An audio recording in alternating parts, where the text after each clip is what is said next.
I saw some of them, and then he had a couple of others. And I'd like to ask Steve maybe to discuss a few of these numbers that were just released. I mean, literally just released. And then we're going over, and we're going to do Purple Heart. We have some incredible, brave people that I look forward to, so we're going to do that right after this.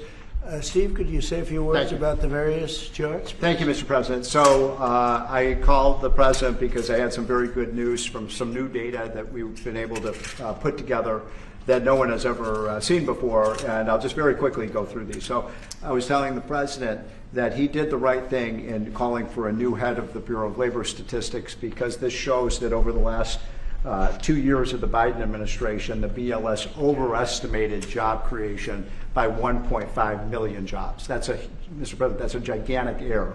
And I don't know if she's, I'm not making it. Might not have been an error, that's the bad part. If it was an error, it would be one thing. I don't think it's an error. I think they did it purposely. Whether that, you may well be right, but even if it wasn't purposefully, it's incompetence. Right.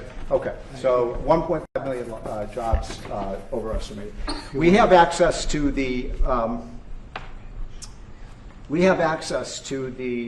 some data that no one else does on what has happened month by month with median household income. This is based on unpublished Census Bureau data. It will be released sometime in the next 6 months, but we get an advanced look at it. And so I was telling the President, in his first 5 months in office, starting in January through the end of June, the average median household income adjusted for inflation for the average family in America is already up $1,174. That's an incredible number. Yeah. Just came out. Just came out. So that's a giant gain. And if I would have said this, nobody would have believed me. There's your number. We're doing well. So the next one compares, we finally have the 2024 data on what happened with real family income in the United States. And so what I did was I compared the record in Donald Trump's first term with the Joe Biden first term. And you can see that, by the way, these dotted lines here, Mr. President, that's COVID. So if it had not been for COVID, these numbers would have been substantially better. But even taking account President Trump's last year in 2020, we saw a $6,400 real after inflation gain in income for the average family. And that compares with Joe Biden, which was a measly $551. So, Mr. President, you gain 10 times more income for the average family than Joe Biden is because of your policies. And that's taken into consideration COVID, yep. Which a lot of times you don't have to do that. Because but I'm very glad you did. We were almost 8,000 until look COVID. At that number. Yeah. Okay.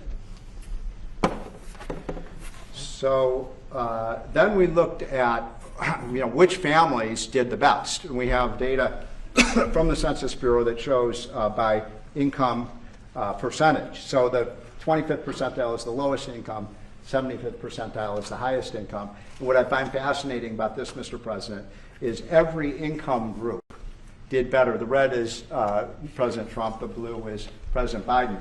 Every single income group did better under President Trump. But what's really amazing is look what happened under Biden.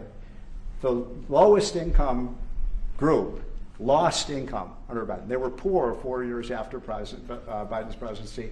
No gain virtually whatsoever for the middle class. And the rich was the only group that did better under Biden, which is ironic because Biden keeps saying he was trying to get rid of income inequality. He made income inequality worse, not better. It was President Trump that reduced income inequality. These numbers just came out, by the way. Yep. And then finally, these are the numbers just I just showed you in percentage terms. Mr. President, these are the numbers in dollar terms. So even the lowest income, 25th percent, gained about $4,000 in income. That's a lot for a lower income family. $6,400 for the middle class and almost $10,000 for the richest. So you can see every income group did better under Trump than Biden by a wide margin. That's the story. I think when you look at them, they're all something, but this one chart really says it better than anything. If you look at this is great, but this chart is pretty amazing right here.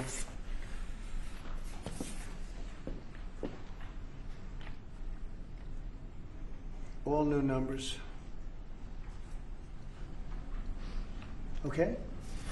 So we're going to go now over to East Room, and we're going to celebrate some very brave people with the Purple Hearts. Yeah, please. Mr. President, just to follow up on the India tariffs, do you expect increased trade negotiations, since you've announced the 50% tariff? No, not until we get it resolved. Mr. President, is your deadline for Vladimir Putin agreeing to a ceasefire still stand tomorrow, or is that fluid now that talks are... Say it, what? Is your deadline still standing for Vladimir Putin to agree to a ceasefire tomorrow, or is that fluid now? It's going to be up to him. We're going to see what he has to say. It's going to be up to him. Very disappointed, yeah. Do you have to meet with, does Putin have to meet with Zelensky in order and before you and Putin have to meet? Or are you No.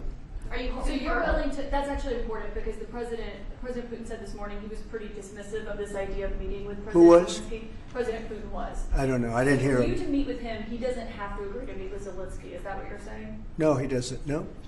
So when do you think that meeting? They would like to meet with me, and I'll do whatever I can to stop the killing. So last month, they lost 14,000 people killed last month. Every week is 4,000 or 5,000 people. So I don't like long waits. I think it's a shame. And they're mostly soldiers. They're Ukrainian and Russian soldiers, and some people from the cities where, missiles are lobbed in and you'll lose 35, 40 people a night, which is terrible. But no, mostly it's soldiers, and you're talking about, on average, 20,000 a month. 20,000 people are dying a month. Generally young people, soldiers.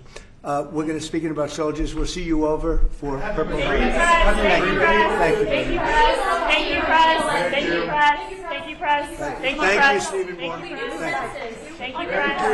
Thank you, press. Thank you, press. Thank you, press. Thank you. Keep moving. Thank you. Thank you, press. Come on, guys, let's go.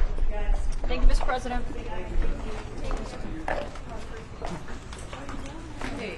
I just want to make sure this is right.